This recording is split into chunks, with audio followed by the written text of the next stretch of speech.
ready. Are you kidding? So, Mr. Lewis, sir. In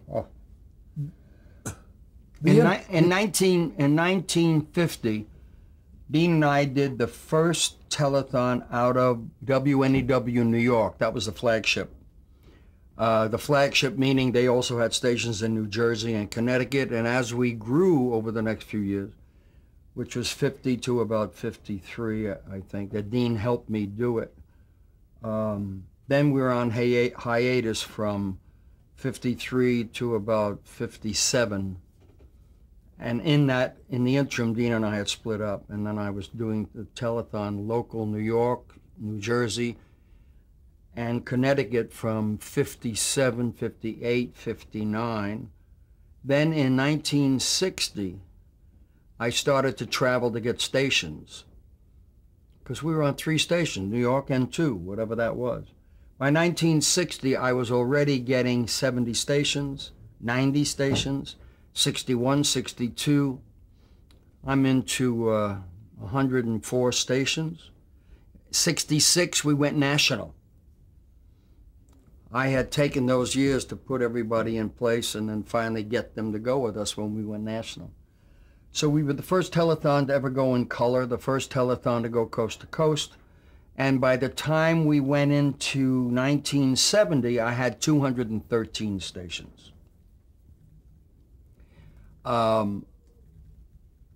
We moved the telethon in 1973 to Las Vegas for the first time. And this last year was my 50th year. It's hard to believe that I've been doing it for 50 years. But the thing that is so magnificent is that the television medium helped me generate $1.7 billion in these last 38 years, because 12 years I didn't raise $200,000. The telethon is noted for the appearances of all the greats. Everyone and anyone that's ever been in show business has been on the telethon. And it's Labor Day. Labor Day has, remember, Labor Day, which now is a positive faction, was thrown to us. Here, take Labor Day. When we had Theater Authority and we had the FCC and we had everyone involved in what are they going to do and how. And I had to get permission from the government so that I wasn't raising money that was going against whatever their INF. I mean, you know, I had a 50-week-a-year workload getting everything straightened out. They threw us a bone with Labor Day, which then became such a force that everyone wanted Labor Day, including the NFL, and including the tennis championships, and including everything else. And we're locked in Labor Day. So it became a wonderful, wonderful, perfect time. It was a perfect time. Hey, this last year I raised $54.5 million from pledges, from phone calls, and then another $60 million from our national sponsors. So to do $115 million on a Sunday is not bad, except that it takes a long time to get that on. And God willing, again, because of television, we're going to find the cure. We're into DNA now. We're into genetic engineering, which is certain to give us information. And now I'm being told by the clinicians and the researchers and the lab people, you're going to see the cure in your lifetime. I mean, it's incredible. Tell us about Tom Shale's description. Oh, yeah. Tom Shale, who didn't think too much of a lot of television, wrote a wonderful piece about our show 2 years ago and said it's the best vaudeville show in television. Tom Shales, I wrote him such a love letter. I said, "Dear Tom, I always thought you were a retard, but when you wrote what you wrote, you are really smart," and thanked him, and he laughed. What about think about, can you, about some of the very special moments in all the years? I know that's not easy. Special moments that are highlighted in your life of appearances and things that happened on that great show. Well, Jack Benny came on and destroyed the audience he walked on. I had introduced him, and he walked on, and he looked right in the camera, and he thought for a minute. He looked in the camera again. He looked around, and he said, "I don't guarantee that I'm going to make a pledge." And we were destroyed. Everybody was hysterical. And he leaned on that for about another minute of just staring. I'll never forget what that man did with one thought. Cheapest man in the world is not going to make a pledge. The Ritz Brothers came on and did the act that they did in vaudeville 40 years before. And it was spectacular. Robert Goulet came on drunk. And I had the best 20 minutes of television with Goulet. He was my foil. I never let him up. Well, you saw that spot, Sam. It was hysterical. I had the 120 Russian Bolshoi ballet, 120 coming right at the center camera, one at a time. And about after 103, I was in it. And I did my thing, and it was hysterical. I mean, it's so difficult to remember. Well, I'll tell you one thing that I could never ever forget. Mary Passalacqua. Mary Passalacqua was a victim of neuromuscular disease, and I went to the hospital to see her in San Francisco, hoping that she would be better. And she was skeleton-like. She was dying so badly, and we funded a thing called plasmapheresis, which flushes the bad blood out and puts new blood in. And she had been given the last rites when I arrived there. When I arrived there, she was the epitome of what hero worship is, because she saw me and she practically came alive. And then I left. I said goodbye. I never thought I'd see her again. And then I get a letter from her 2 months later. "Thanks so much for visiting me. It made the difference. I'm doing well. I'm fine. And P.S., my dream is to one day dance with you." I read the letter on television in front of 80 million people. And then I pointed to the curtain, and there she came. She walked out, and she and I danced dead center of that stage. There wasn't a dry eye in the house. She's alive and well because of our funding the plasmapheresis syndrome. And that's probably one of the most unforgettable things, because I was trembling so, trying to dance and be cool. It was so important to her and to everyone else that was a victim. It was a special moment for people in trouble. I guess there was also another great moment in 1976. The other great moment that's pretty close emotionally was when Frank decided to bring Dean on and have us embrace and stop the 20 years of silence, because it was 20 years we hadn't talked. And Frank worked it out. He worked it out so that everyone in that studio, every member of my staff knew Dean was coming on. I'm sorry, everyone in my staff, nobody knew Dean was coming on. The only one that knew it was Ed McMahon, okay? So I could never have heard about it. It was such a total surprise. And when you look at the footage and you see the look on my face and the look on his face, you see two men that love one another. It was an incredible moment. It was great television. You bet. You bet. September 4th, 1976. Yeah. Hi, my darling face. What about You'll Never Walk Alone? When did you pick that song to be your closing anthem and its meaning to you? In 1950, I had the occasion to go to Chicago to visit the clinic. And in the clinic was a 12-year-old little boy who was suffering from spinal atrophy, a neuromuscular disease of the spine. It was terrible. And they had operated on him and put a shunt in his spine so he could sit up.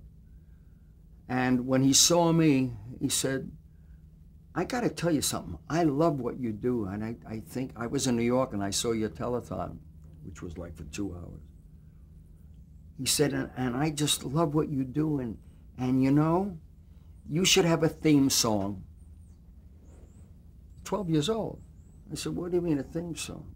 Like Gilligan's Island? Dot, dot, dot, dot, dot. No, no, no, no. You should have a song for all of us kids, your kids. I said, a song like what? He said, You'll Never Walk Alone. And it was like I was hit between the eyes with a bullet. What? Of course, I know that lyric. I know where he's coming from. But he was a very bright 12-year-old little boy, speaking for all of the kids that were in trouble. And I dedicated it to him on Telethon 50. And I've done it for 50 years. Where did Jerry's Kids come from? That phrase. Well, Jerry's Kids came from the fact that most health agencies are generic. Help cystic fibrosis. Please help us with cerebral palsy. Please do something for those in trouble with sickle cell anemia and so on. And I didn't want what we were doing to be genetic, and I couldn't talk genetically.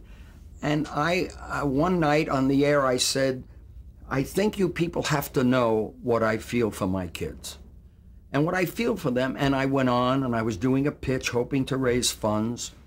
And when I was through, Ed said, you got to remember what he said about Jerry's Kids. I had said my kids.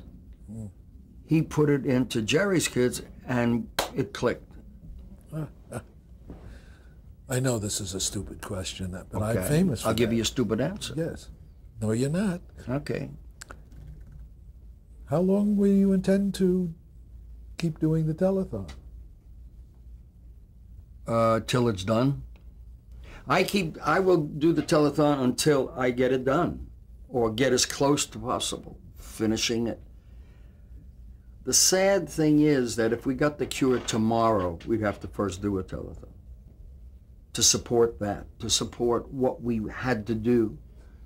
And it's a lifetime. If I knew in 1948 that I would be spending 50% of my life doing this thing and the other 50 my work, I don't know if I had any. I had no options. I had to do what I did. And I'm not unhappy about it. I'll tell you this, for a television performer, in whether it's a yearly role or a brief role, like 24 hours, everywhere I go, in every airport in this country, I will get a minimum of 6 to 10 people that will thank me for the work I do for the kids. And I mean, you know, the demographics of fan clubs over the years has told us that there's 876 letters every time you get one. The equivalent of 876 people that would have written a letter for the one letter you get. Well, Dean and I were getting 30 to 50,000 letters a month at Paramount. But when you get 6 or 10 people in an airport, there's a lot of people that might have stopped you to say that. I have a lot of people tell me, geez, we think you're so funny and you made us laugh all of our lives. We've grown up with you. And the minute we saw you on television, you were the... But when the people say this about the work that's being done for children, it's wonderful. It's very meaningful. There's one thing I neglected to ask you about, another first in your life, which started a few years ago with a thing called Damn Yankees. Yeah, Damn Yankees. Oh, God, that was wonderful. Damn Yankees was wonderful. I had the best 3 years of my life doing Damn Yankees. I think that it was an incredible thing because I walked in and demanded that I be treated like anyone else coming into the show.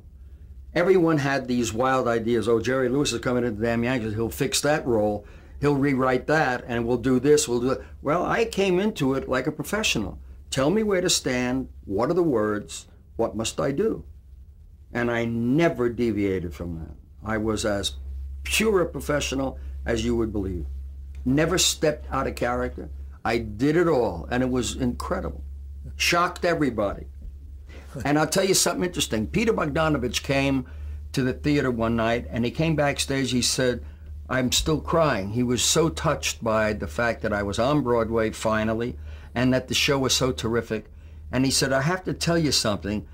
He said, I wasn't as thrilled with what you did on the stage as much as I was with what you didn't do.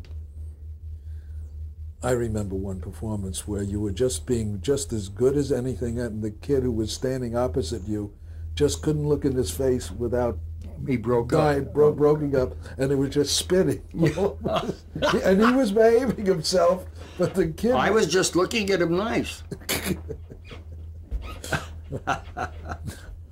Let me go back to directing. After you and Dean broke up, you did a lot of directing and a lot of films. You told us how many. You can tell me again. When you started, tell us about starting to direct, and who were the directors who influenced you, who helped you along the way learning your craft. Okay. Okay. The director that I loved watching on the screen, the work of the director on the screen, was Hitchcock. I was very impressed with his sense of time and how he took audiences to the places that he took him.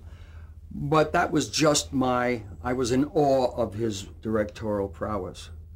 But Joe Mankiewicz, who was a very close friend of mine, allowed me to spend time with him on his set.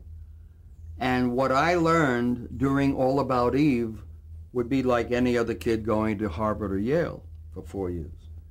Watching Joe Mankiewicz deal with actors, deal with the material, deal with the crew, creating an atmosphere for fun.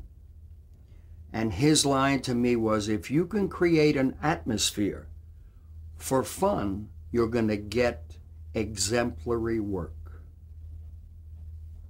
And I never, ever forgot it.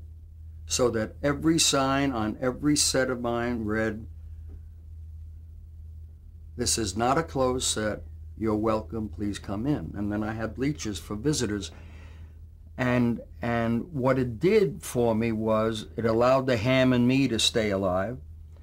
And then I found that grips and technicians and my electricians and all of these people had their own ham and were turning to these visitors to tell them about their role in this film. One cute guy I had, his name was Irving Newmeyer. He was about 77 years old. And he walked over towards the people and just stood on a gobo stand. And he leaned over and he said, if I don't show up, he don't do this.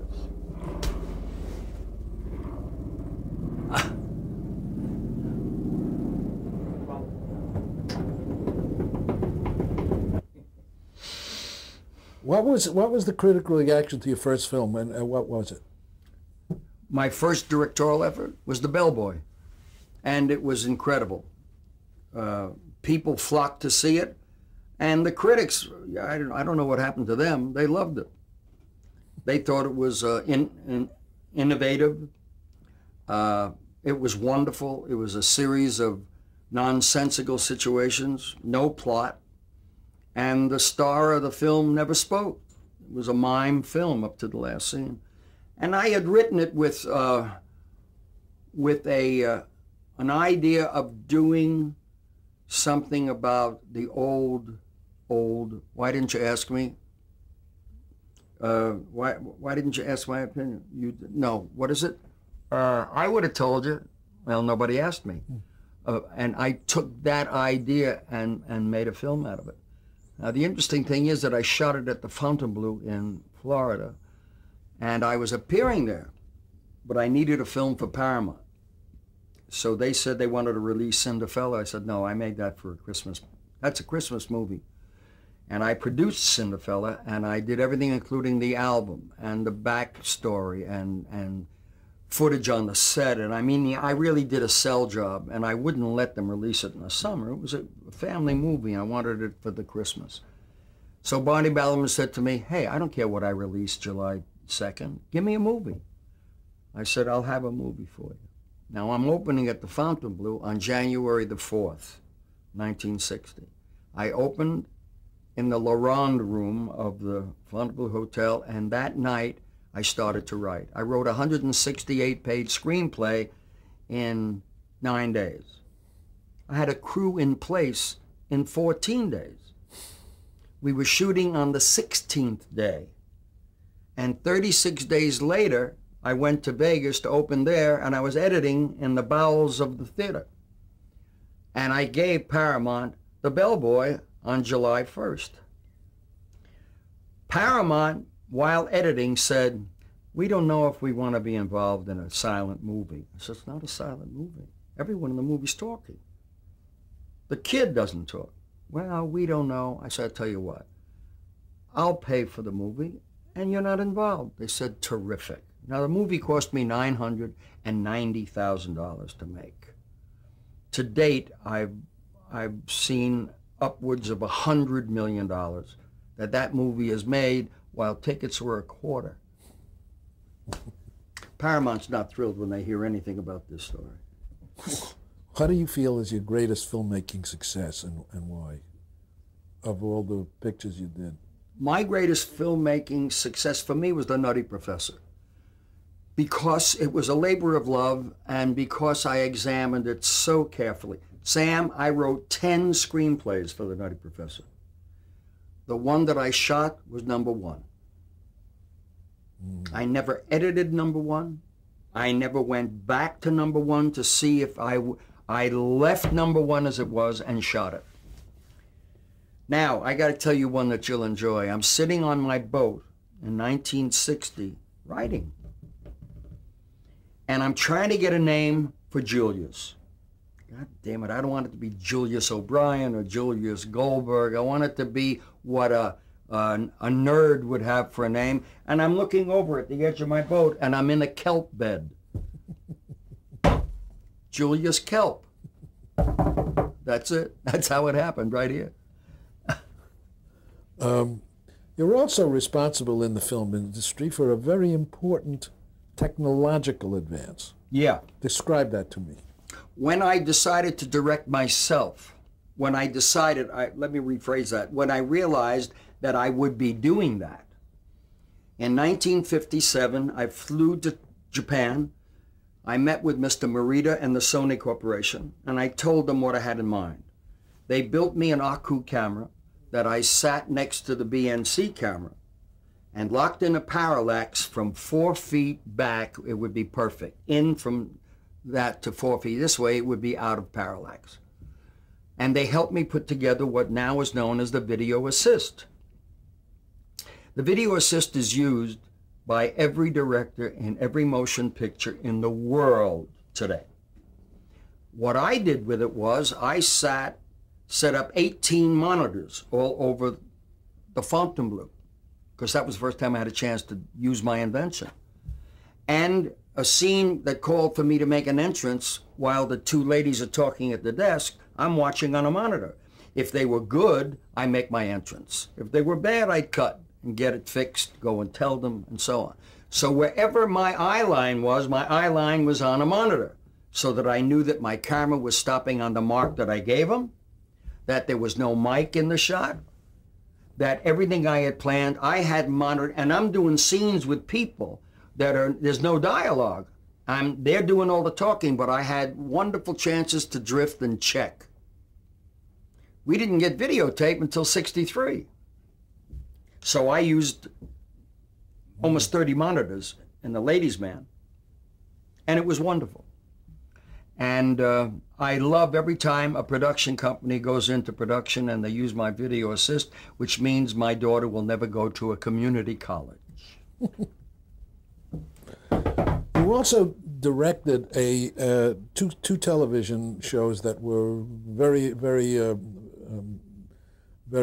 successful. One was an episode of Ben Casey. Mm-hmm. It was titled A Little Bit of Fun to Match the Sorrow. Talk about that. When they called me to direct the Ben Casey episode, I'm a comedy director, and I turned it down. And then Vince Edwards called me and said, "I recall at a lecture you did a year or so ago when you said that comedy is highly dramatic. There's nothing funny about comedy. You make an audience laugh, but the provocator, the one on the stage that's doing the comedy, it's pretty sad to make a jerk of yourself. And I said, what are you getting at? He said, here's your chance to take your comedy and your know-it-all as a director and do a wonderful, serious piece. So he got me hooked. And I played the role of this doctor who tried to use laughter to get through some of the pain of having, he struggled telling parents that a child was dying. And it was a very, I'm very proud of what it turned out to be. I shot it for 7 shooting days. I was in the editing room for almost 2.5 months to get it the way it should be, and I was very proud of that. And you also directed an episode of The Bold Ones. Yes, I directed The Bold Ones because it had E.G. Marshall. I was so impressed with him. And when they called me to ask if I would do that, I said under one condition. I will do it if we can tell the muscular dystrophy story. It's a perfect vehicle. They came back to me and said, the writing staff is thrilled with the idea and go for it. I went there and prepared for 6 weeks to shoot 5 days. But it came out as a wonderful film. You also did an animated television series, didn't you? Yes. Will the Real Jerry Lewis Stand Up? I did an animated series for Filmation. Filmation in 1960 was a very, very upscale. They were upstarts, you know, bucking Hanna-Barbera and Disney. And I couldn't make a deal with them to use my voice because I couldn't go in there and just record and do all of that and so on. I was so busy. So I suggested to them, get the guy that does my voice in France. It's perfect. They got him. And he did all the voices for me. What wasn't that what was the title? Will the Real Jerry Lewis please stand up or please sit down? No, sit down. I'm sorry. Will the Real Jerry Lewis please sit down? Right, right. As long as we're on the subject of France. Yes. What about your reception in France? You know. I'll tell you something that very few people know. Everybody thinks that France, I mean, when I arrived there last time, on the front page of Figaro, which is their most important paper, the king is home. With my picture this large, the king is home. And then a reporter in Paris wrote, in a country that only has a president, that says something, that the king is home. And it's been that way for 40 years. But more so since I directed. They're very into the totality of the filmmaker. And they will see your film 2 and 3 times before they even critique it. I've had my film critiqued after it closed. We have to change. 1 minute, 1 minute. I could do that in an hour, remember? Just take